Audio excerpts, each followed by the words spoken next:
We condemn strongly wale watu ambao waliua Rachel Wandeto, na tunasema tukiwa hapa Kirinyaga ya kwamba Mungu aliye mbinguni awaone na alipishie baba yake na mume wake na watoto wake kisasi kwa kile ambacho wamefanya.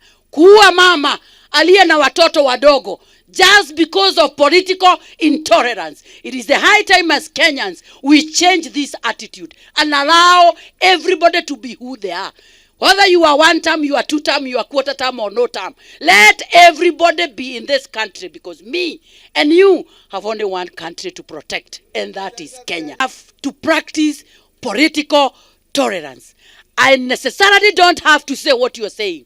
You may want to be one term or two term or forever term or a quarter term or no term, but we have a country to protect, and that is Kenya. No one should be subjected to any torture, brutality, attack because of affiliation, association, and stand, either political, either domestic, or harehode mudwari. And what has happened to our sister, the government of William Ruto, is very keen that no one should get to that route. Simulikuwa hapa wakati Rigathi Gachagua alishikwa na Matiang'i. Leo hii wanaitana namna gani? Si wanaitana brother.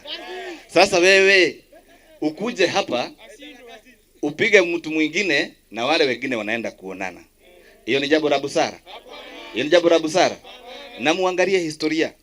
Sisi wananchi ndio tunakuja kuumia, lakini viongozi hawezi kuamua. Hawezi kuumia.